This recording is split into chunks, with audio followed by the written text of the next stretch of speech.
नमस्कार दोस्तों, स्वागत है आपका स्टडी फॉर सिविल सर्विसेज में। वीडियो को पूरा देखिए। कोई भी आपका फीडबैक है, कोई सजेशन है, तुरंत वीडियो में कमेंट करके जरूर बताइए। अच्छा लगे तो वीडियो लाइक जरूर कर लीजिए और ऐसे वीडियो लगातार फ्री में पाने के लिए चैनल को तुरंत सब्सक्राइब कर लीजिए और बेल आइकन को जरूर टैप कर लीजिए ताकि आगे भी सारे वीडियो आपको मिलते रहे। यूट्यूब में फॉलो करते हैं तो प्लीज ये वाला फ्री टेलीग्राम चैनल जरूर ज्वाइन कर लीजिएगा। सारे नोटिफिकेशन, सारे अपडेट यहीं पे आते हैं, ध्यान रखिएगा। स्टडी फॉर सिविल सर्विसेज का कोई भी पेड ग्रुप अगर आपको ज्वाइन करना है तो सिर्फ 85648056060609797523864455 यही नंबर है हमारे, सिर्फ जहां पे कॉल या व्हाट्सएप कर सकते हैं।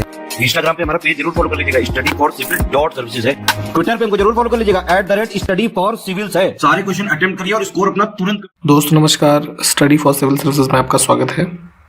पेड क्विज आरओ के लिए हम लगातार देख रहे हैं, कंटिन्यू करेंगे। फर्स्ट क्वेश्चन देखते हैं, चलिए। सूर्य यानी कि सन के बारे में दो स्टेटमेंट है, कौन सा सही है? ठीक है, सही और गलत वाला प्लीज बहुत ध्यान से देखा करिए। सूर्य के भीतर परमाणु संलयन के कारण हाइड्रोजन हीलियम में परिवर्तित हो जाता है, जिससे अत्यधिक मात्रा में ऊष्मा और प्रकाश निकलता है। तो सन के अंदर जो एनर्जी का सोर्स है, कह लीजिए एनर्जी फॉर्मेशन है, उसके संबंध में पहला कथन हमारा ठीक है। दूसरा है, जो सूर्य की सबसे आप ये चमकीली सतह देखते हैं ना बाहरी, उसको क्रोमोस्फीयर लिखा कहते हैं, तो ये गलत है। क्रोमोस्फीयर बेसिकली जो मिडिल सरफेस होती है उसको बोलते हैं सन की। जो ये आउटर सरफेस जो हमें दिख रही है ग्लोइंग सरफेस, उसको बोलते हैं फोटोस्फीयर। ठीक है, जिसका टेम्परेचर कितना होता है? 6000 डिग्री सेल्सियस। ठीक है, तो सिर्फ पहला हमारा सही है। इंग्लिश में भी इसको यहां पे देख लीजिए। आगे है, तारों का एक समूह जो आकाश में एक पैटर्न बनाता हुआ प्रतीत होता है। ठीक है, जैसे कभी आप देखते हैं कि एक ग्रुप ऑफ स्टार्स आपको दिखेंगे ना, कुछ कुछ है ना कई जगह पे, तो उसको क्या कहते हैं कलेक्टिवली? तो उस चीज, इस संरचना जो ऐसी बनती है उसको हम कॉन्स्टेलेशन यानी कि तारा मंडल कहते हैं। इसमें देखिए, तारे के चारों ओर आवासीय या फिर अनुकूल क्षेत्र को क्या कहा जाता है? ठीक है, तो ब्रह्मांड में क्या है? सब कुछ तारा ही तो है। तो तारे के आसपास ऐसे एरिया जो कि ना ही बहुत ज्यादा गर्म हो ना बहुत ठंडे हो, और सरफेस लेवल पे जो वाटर है वो कह लीजिए लिक्विड फॉर्म में है ना एग्जिस्ट कर सकता हो, तो उसको गोल्डी लॉक जोन बोलते हैं। ठीक है, बी विकल्प हमारा करेक्ट हो जाएगा। अब जैसे सन होता है, ठीक है, तो सन का जो गोल्डी लॉक जोन है उसके आसपास उसी के एरिया में को क्या है? हमारा जो ये अर्थ है। ठीक, तो ये भी ध्यान रखिएगा। ऐसे अर्थ के एरिया में जो गोल्डी लॉक जोन होंगे, तो ये एक बार ज्योग्राफी में इसको डिटेल में थोड़ा और चाहे तो गोल्डी लॉक जोन के बारे में पढ़ लीजिएगा। आगे है कि पूर्ण सूर्य ग्रहण कब होता है? ठीक है, सोलर एक्लिप्स। तो ये होता है सन, मून और अर्थ तीनों एक स्ट्रेट लाइन में जब आ जाए। ठीक है, तो ये होता है। तो कहाँ मिल रहा है ये? सी विकल्प में। अब दो स्टेटमेंट है चंद्रमा के बारे में। ठीक है, जो पृथ्वी का नेचुरल सैटेलाइट है। ठीक, तो चंद्रमा का द्रव्यमान पृथ्वी के द्रव्यमान का लगभग 1.2% है। ठीक है, तो मास की बात करें तो ये अर्थ से 1.2% है, और चंद्रमा का जो घनत्व है, डेंसिटी, ये है 3.34 ग्राम प्रति क्यूबिक सेंटीमीटर। तो इसको एज अ फैक्ट है, याद रख लीजिए, दोनों ही ठीक है।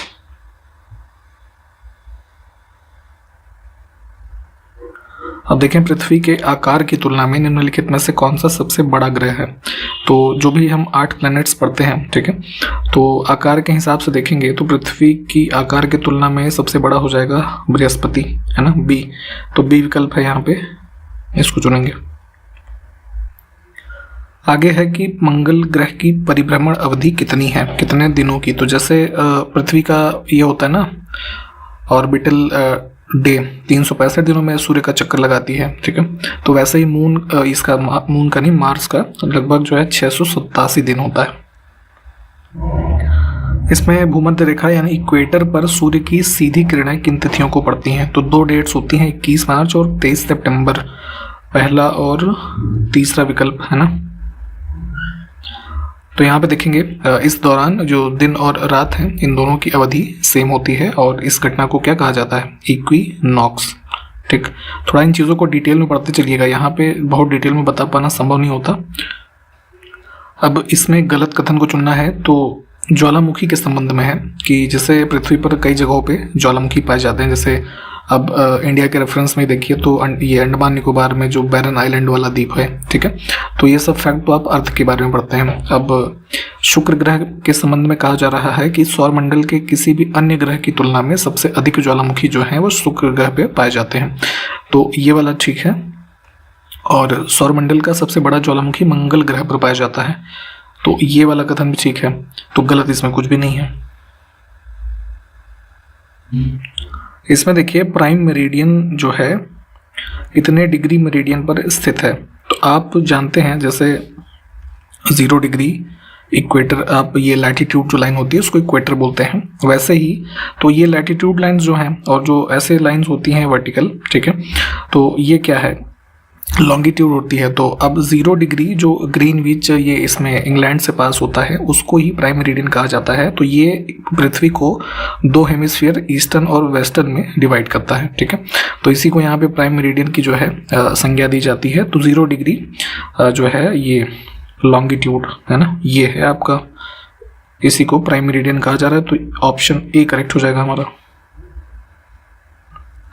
इसमें देखें सल्फर के संबंध में सही कथन को चुनना है। तो 3 स्टेटमेंट है। सल्फर को तांबे का शत्रु कहा जाता है, ठीक है। तो ये इस वजह से है कि जैसे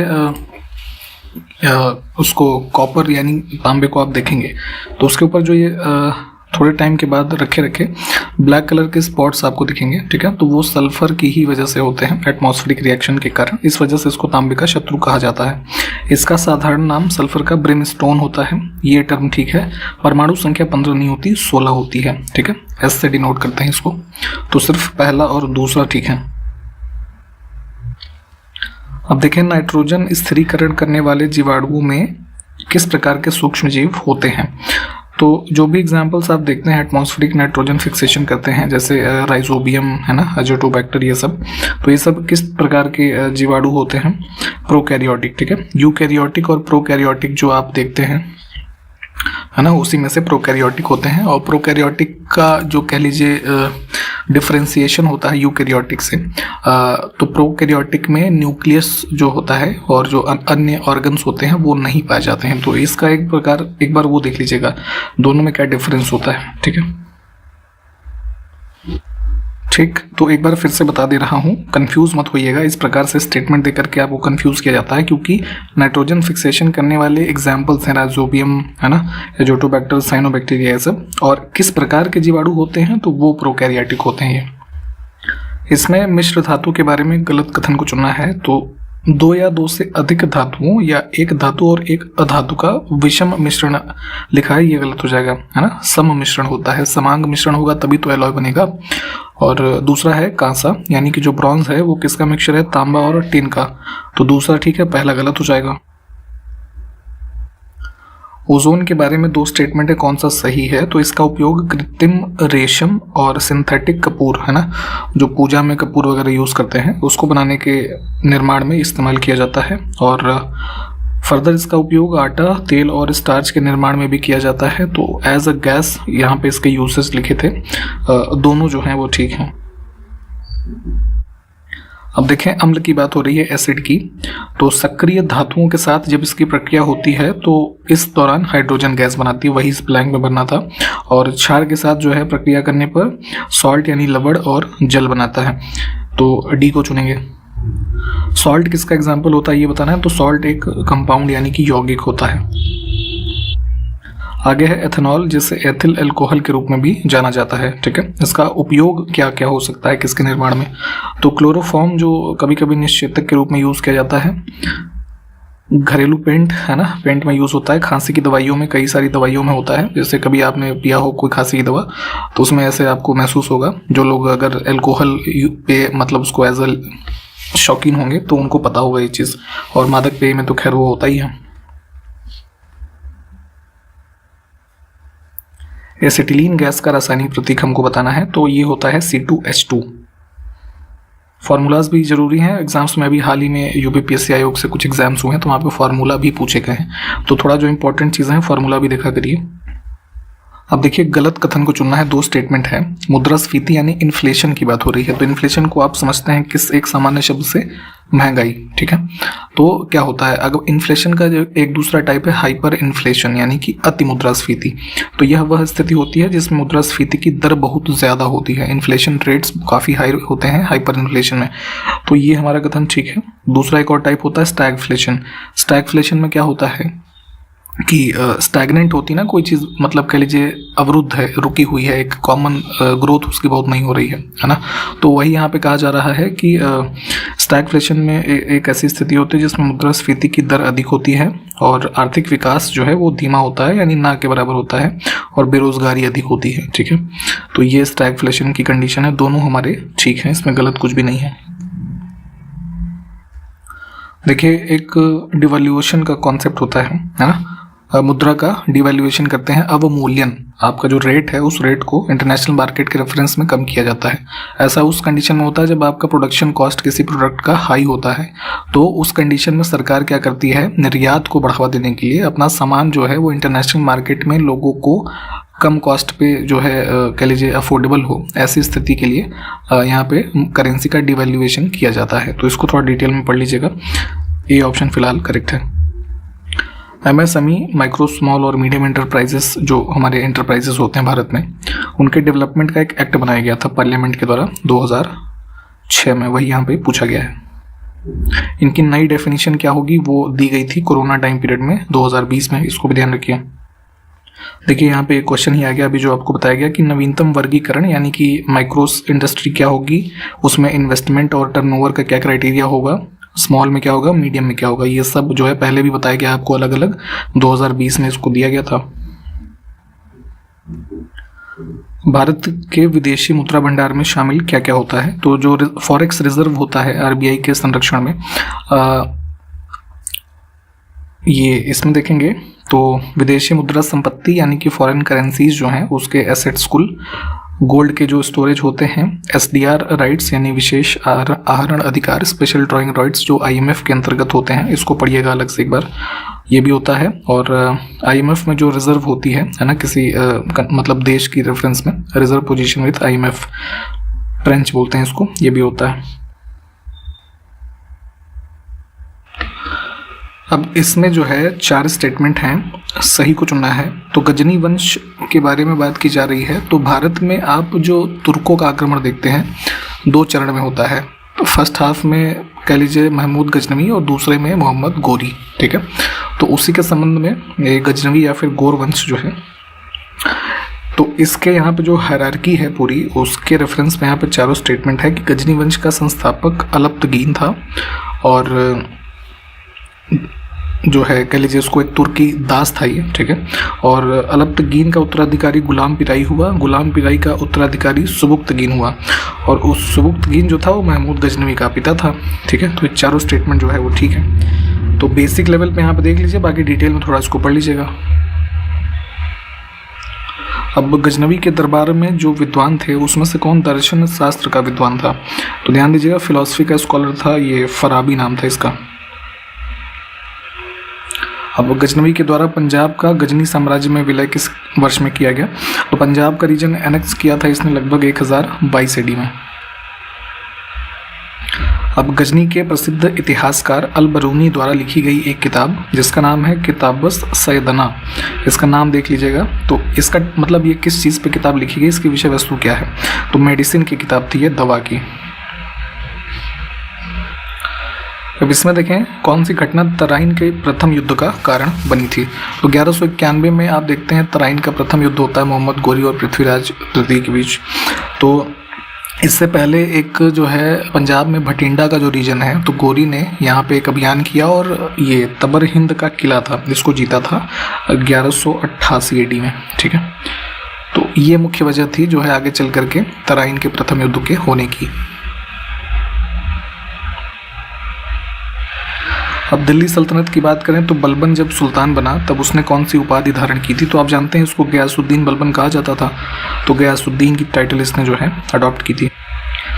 इल्तुतमिश जिसका समय काल दिल्ली सल्तनत के रेफरेंस में 1211 से 1236 तक है। ठीक है, इसके बारे में सही कथन को चुनना है। तो दिल्ली सल्तनत का वास्तविक संस्थापक इसको माना जाता है ना, तो ये कथन हमारा ठीक है। कुतुबुद्दीन ऐबक वगैरह जो पहले थे, लेकिन वास्तविक संस्थापक के रूप में इल्तुतमिश को माना जाता है। और एकता प्रणाली की शुरुआत और इसे वंशानुगत बनाने का कार्य भी जो है इल्तुतमिश ने किया। आपको पहले भी कई बार मैं खुद बता चुका हूँ एकता प्रणाली क्या होती है, ये आप कमेंट करके जरा बताइए तो शॉर्ट में कि क्या होती है। दोनों कथन हमारे ठीक हैं। अब इसमें देखिए रजिया सुल्तान की हार और हत्या कहाँ पे हुई थी। तो आपको पता है कि ये स्लेव डायनेस्टी में आप देखते हैं इल्तुतमिश के बाद रकनुद्दीन फिरोज का थोड़ा सा टाइम पीरियड होता है, उसके बाद रजिया सुल्तान का टाइम पीरियड है 1236 से 40 तक, ठीक है। तो 1240 में ही जो है इसकी हत्या की जाती है कैथल के निकट। अब देखें इसमें से किस पुस्तक से बलबन के काल का विवरण मिलता है। तो तारीख फिरोज शाही लिखी गई थी जो है फिरोज शाह तुगलक के टाइम पीरियड में ये जियाउद्दीन बर्नी के द्वारा, ठीक है। उसमें बलबन के पीरियड का भी जो उल्लेख है मिलता है। कुतुबुद्दीन ऐबक का सैन्य मुख्यालय निम्न में से किस स्थान पर था। तो दिल्ली में ही जो है, दिल्ली के रेफरेंस में इंद्रप्रस्थ शब्द भी जो है यूज किया जाता है, तो इंद्रप्रस्थ यहाँ पे करेक्ट हो जाएगा, सैन्य मुख्यालय से संबंधित था ये। नीति आयोग के बारे में दो स्टेटमेंट है, कौन सा सही है। तो प्लानिंग कमीशन जो है उसके स्थान पर नीति आयोग को स्थापित किया गया था 1 जनवरी 2015 से, ये ठीक है। यह गृह मंत्रालय के अंतर्गत आता है, तो ये गलत हो जाएगा। नीति आयोग जो है मिनिस्ट्री ऑफ प्लानिंग है ना, भारत सरकार की जो है उसके अंतर्गत आता है।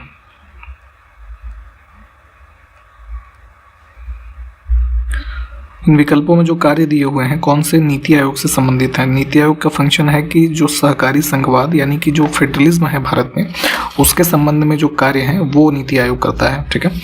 बाकी जो कर लगाने पर राज्य और केंद्र सरकारों को सलाह देने का कार्य जो है इसके पर्पस के लिए एक अलग से निकाय है जो कौन सा है, फाइनेंस कमीशन, ठीक है। आर्टिकल 280 के अंतर्गत जो गठित किया जाता है, ठीक। तो ध्यान दीजिएगा सहकारी संघवाद बढ़ाना मेन जो कार्य है नीति आयोग का। जब नीति आयोग था तो उसी के साथ एक और अप्रूव करने वाला उसको संस्थान था नेशनल डेवलपमेंट काउंसिल। इसकी स्थापना कब हुई थी, तो ये हुआ था 1952 में। 52 यहाँ पे विकल्प में है नहीं। लोकपाल संस्था के निर्माण की सिफारिश सर्वप्रथम किसके द्वारा दी गई थी। तो लोकपाल के बारे में देखिए, ये लोकपाल शब्द जो है इसको मतलब शब्द का निर्माण कह लीजिए, सब शब्द को कॉइन करने वाले जो व्यक्ति थे LM सिंघवी थे, 1963 में उन्होंने दिया था। और उसी समय के दौरान जब फर्स्ट ये एडमिनिस्ट्रेटिव रिफॉर्म्स कमीशन गठित हुआ था उसने रिकमेंडेशन दी थी इसके गठन करने की। देखिए अभी आपको बताया था लोकपाल और लोकायुक्त शब्द जो है किसने गढ़े, LM सिंघवी ने। संथानम समिति की सिफारिश से किस संस्था की स्थापना हुई। तो संथानम कमेटी जो है उसने रिकमेंड किया था CBI और सेंट्रल विजिलेंस कमीशन CVC है ना, इन दोनों की स्थापना जो है इनके रिकमेंडेशन पे हुई है। आप जरा हमको ये बताएं संथानम समिति किस वर्ष में गठित की गई थी, ये बताइए। पहले भी आपको ये बताया गया है।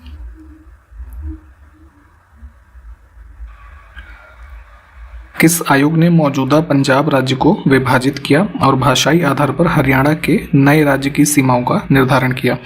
तो इस रेफरेंस में शाह आयोग जो है इसको गठित किया गया था। JC शाह करके थे, जस्टिस JC शाह, उनकी अध्यक्षता में वर्ष 1966 में, है ना।